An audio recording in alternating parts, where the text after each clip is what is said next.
Well, there, I think there you're talking to the question of resilience, which we'll talk to more next week, where character and personality can make a difference in how we cope with loss. And tragedy is also a catalyst for change. It's an undesirable but nevertheless opportunity to make a difference in your life. I want to pick up on your question, but get away from the suicide thing for a moment, which is, and they say, the lucky and haven't had that, anybody know. But when you describe, Joanne asked what year you the suicide rate, and certainly in the 60s, which you talk a lot about in your book, there was so much pressure to get married, and to get married young. And, I got married, I was 26, and I was like, it's really important to get married while I was still 26, and I hadn't had my 27th birthday, even though I had a lot of doubts. So I think, that was, and people may undoubtedly feel those feelings now too, but particularly then, I think there was just enormous pressure. There was huge amount of pressure on me. And, I wanted, when I was told I couldn't go to college, I wanted to become a career girl. I saw this movie, 3 Coins in the Family. 3 Coins in the Family, where they all live together in the city. So I thought, well, that's an opportunity. I'll try that. And Grandma said, no, good girls stay home until they get married. So my father at the 11th hour, as I was writing applications, told me he had no money for school.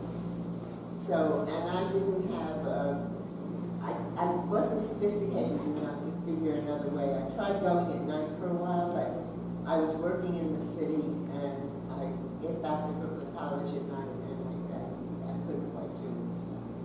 But I did go eventually. Well, again, there wasn't that much emphasis on women getting an education back then, but having a college degree going on. So When they sent me the husband, that was yeah, that's right. What was that? That's 1960s? When did you get married? I got married in 1961. Yeah. So that was pre-revolution. Yes, it was. Right. Anybody else? I know people spoke more time. Well, I was thinking of a relative, just a relative that I know about with this person grew up in a dysfunctional family, and then when things didn't go well for him, he always said he was going to kill himself. He was going to commit suicide, and his mother, the father left, and then the mother had, always get upset, with the fact of his threatening to kill himself because things didn't go right for him. And even in growing up, he still, even though he was very intelligent and successful in his work,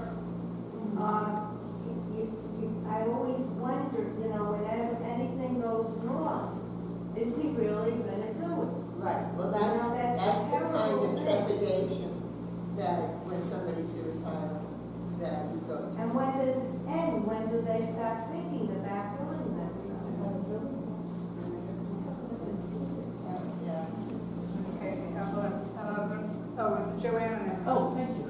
Thank you. Okay, this is very hard for me, so just bear with me, okay?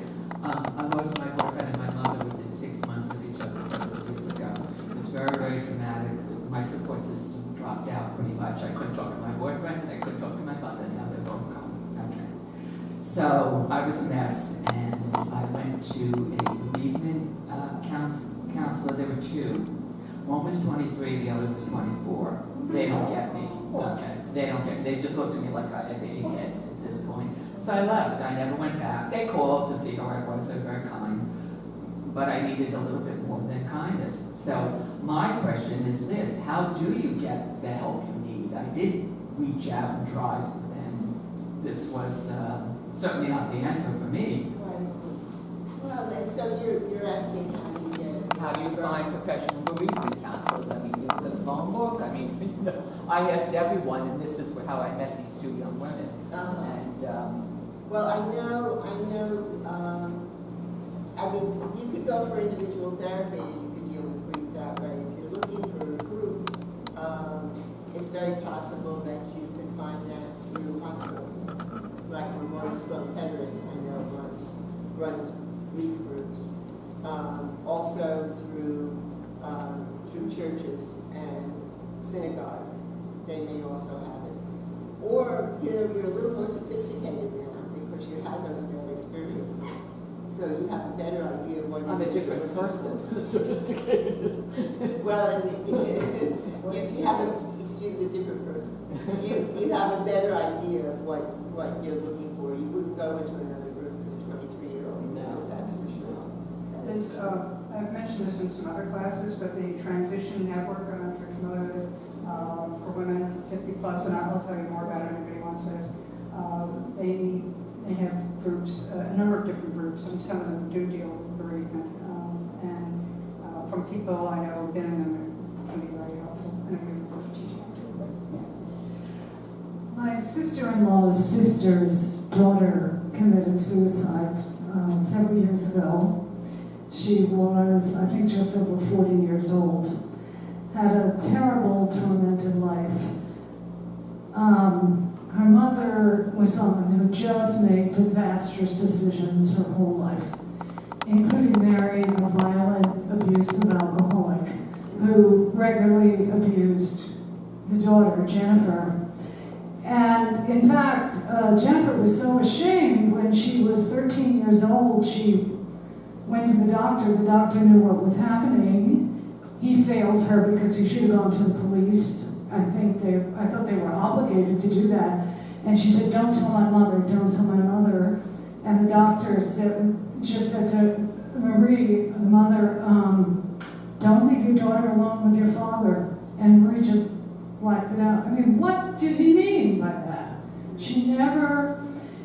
Jennifer married 3 times. Her first husband was a drug dealer. The second one was more or less stable, and that's where one of her children live with the father today, at least.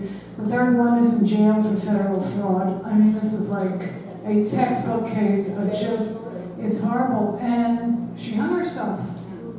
I don't know if she ever talked about suicide, whatever, but, and Marie is like, she reacted totally, but she's someone who's wonderful at like avoiding emotion. She's really tough. I see her at family gatherings, and she just decided that, well, Jennifer's in a better place now than she would have been with that husband. And she just, I don't bring the subject up, but she'll go, the past is the past. And she just, she's in her late 70s. She has an average amount of physical complaints that you have for that age. I guess she has a bad leg, whatever. But she's like just tough, She has grandchildren that she has fun with, and it's just bizarre. Well, it's, different people find different ways, as you know. But I think what you're talking about here, that's an important point, is when professionals fail us. The doctors certainly fail. Those leaders, I don't know what they would have done if they're 23. Except not to have had the job, perhaps, in the first place, not being appropriate for that work. But it's very sad when you reach out. I mean, I had a similar experience when I told the couples therapist, and she told me, it became about my pathology rather than about my mother. But when you talk about abuse, I'll tell you one other point about my mother, and this is to the question of whether she was ever happy. She was incested. She was incested by her brother. So, and again, here we're talking backstory. I mean, that's an important piece of backstory, to realize that her self-esteem was so damaged from a very young age, very early in the game. Yeah, well, I don't know your name, but I heard you say when Brooklyn College was free, I know, and at that time, you could have gone. If your mother or father wanted you could have gone. They didn't have money. Yeah, that's right, but they didn't know from anything about colleges. And I had to go to work because I had to make my father's car payments. You gotta do what you gotta do. Are there any other questions? You know, they say those mundane things like the car payments, or, you know, the mortgage payment, whatever, they're not mundane, they're very important. But they get you through it. You know, life goes on. You've just got to keep going and do what you got to do. Well, hopefully, as I said, we can talk more about that in the next session. I hope you come back and join me. So why don't we do this? Before we thank Linda, I just want to mention, again, come up, talk to her, say hello. The book is available at a discount, $16. You can pay by cash and check or credit card. And obviously, she'll sign it personally. I think your story, when I read it too, as I told you at the beginning, I can relate to a lot of it. Although personally, I haven't gone through